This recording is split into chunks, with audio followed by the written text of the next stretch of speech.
Hello guys, j'espère que vous allez bien. Alors, cette vidéo va être assez courte que la précédente. C'est juste la seconde partie, la deuxième partie de la thématique qui s'intitulait Les études de médecine en RDC.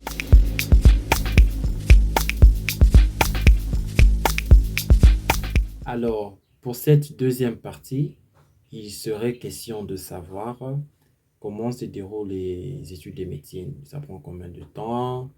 Et qu'est-ce qu'il faut savoir, comment s'y préparer. Puis voilà, ce genre de questions.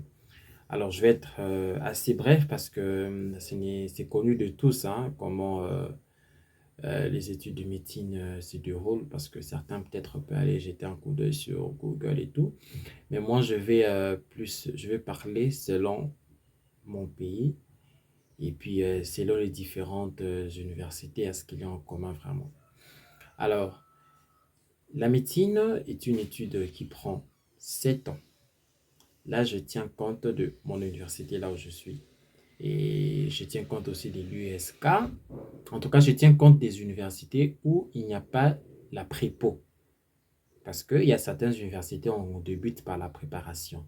Il s'agit de l'UCC, l'Université catholique au Congo, et puis l'UPC, l'Université protestante au Congo. Ce sont les deux universités où, pour débuter, il faut d'abord passer par la prépo, la préparation préparatoire. Alors, je disais qu'en général, la médecine prend 7 ans ici au Congo. Je sais qu'ailleurs, c'est 5 ans, mais par d'autres pays, c'est 6 ans, d'autres pays, c'est 7 ans. En tout cas, ça dépend. Ça dépend vraiment. Le système dépend d'un pays à un autre. Mais ici, en RDC, la médecine prend 7 ans. Alors,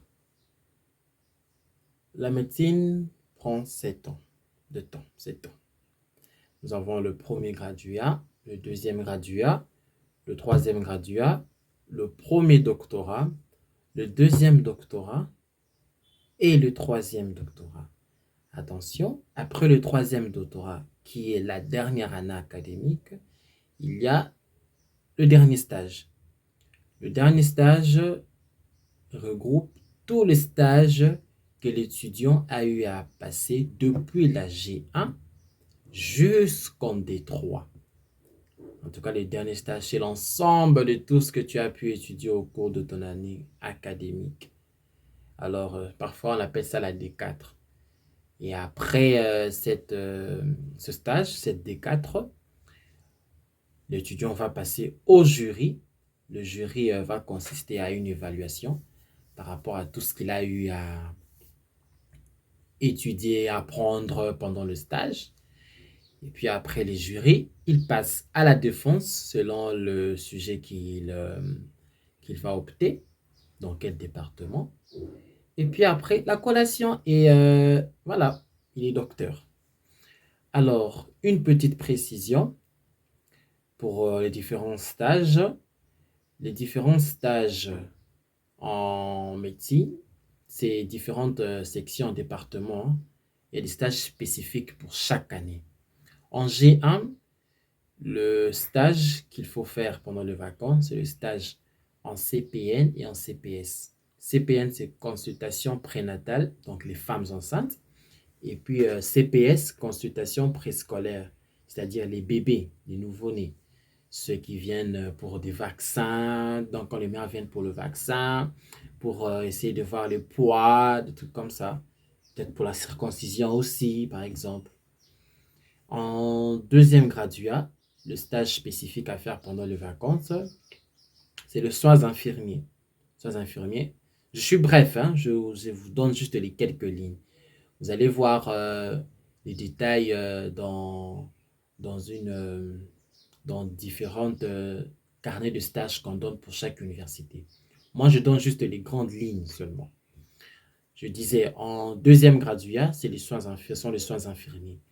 Alors, pour ce stage, on vous apprend comment prendre soin d'un malade, les piqûres, les pansements, comment faire un plâtre, hein, des différentes thérapeutiques pareilles. On vous apprend aussi à comment prendre soin, par exemple, de quelqu'un qui vient d'être opéré, de pouvoir changer son pansement, de pouvoir changer les pampers, s'il a alité, de pouvoir changer des sondes, s'il ne peut pas uriner ou un truc du genre. Donc, c'est un peu ça, ce que ça regroupe les soins infirmiers en G2. C'est d'ailleurs là que commence vraiment la médecine. En troisième graduat, c'est le laboratoire. Le stage, c'est vraiment dédié à tout type d'examen au labo. Donc, tout ce qui est créatinine, examen de sang, hémoglobine, tout ça. Tout ce qui est labo, on vous apprend au troisième graduat. Après le troisième graduat, c'est le premier doctorat. Le premier doctorat, le stage se déroule à la maternité. C'est plus pour les femmes qui accouchent. Le stage en question s'appelle l'obstétrique. Donc, on vous apprend comment se déroule l'accouchement et puis comment prendre soin d'une femme après son accouchement. Donc, voilà, c'est là où vous faites les touchés, c'est là où vous faites des tours, c'est là où vous posez des diagnostics, différents problèmes qu'il a eu durant son accouchement. Donc, l'obstétrique en général. Vous êtes plus basé sur les femmes qui accouchent. Alors, après le premier doctorat, le stage d'obstétrique, le deuxième doctorat se base sur le stage des pédiatries. Pédiatrie, là, c'est les enfants. Les enfants, tout ce qui est sémiologie néonatale, en tout cas, c'est en deuxième doctorat. Et enfin, en troisième doctorat, le stage se déroule dans le service de la neuropsychiatrie. Donc, vous entendez bien neuropsychiatrie, hein, les gens là. Ici au Congo, le stage se déroule à la CNPP. À la CNPP, ouais, à la CNPP. Puis après le dernier stage, et puis après le troisième doctorat, c'est la D4 qui est le dernier stage où vous faites tout ce que vous avez appris durant votre cursus académique. Ce dernier stage est divisé en départements, hein. Je crois qu'il y a 4 départements. Et chaque département, vous faites 3 mois et puis 2 mois. Fait que ça prend une année. Donc voilà ce que je pourrais dire en bref, comment se déroulent les études de médecine par rapport au temps. Alors, comme conseil, c'est vraiment, bref, hein, il faut vraiment être concentré. Il faut vraiment se baser sur ce que tu fais, hein. Puis la médecine, c'est une faculté vraiment jalouse, hein. Il faut vraiment se concentrer là-dessus. Il ne faut pas avoir la tête ailleurs. Et puis, il faut vraiment le faire avec passion. C'est ce que j'avais vraiment dit au tout début de la première partie. Il faut vraiment le faire par passion. Parce que quand tu ne le fais pas par passion, tu vas vraiment pas apprendre comme il faut. Donc, voilà. La vidéo est courte. Elle prend 6 minutes.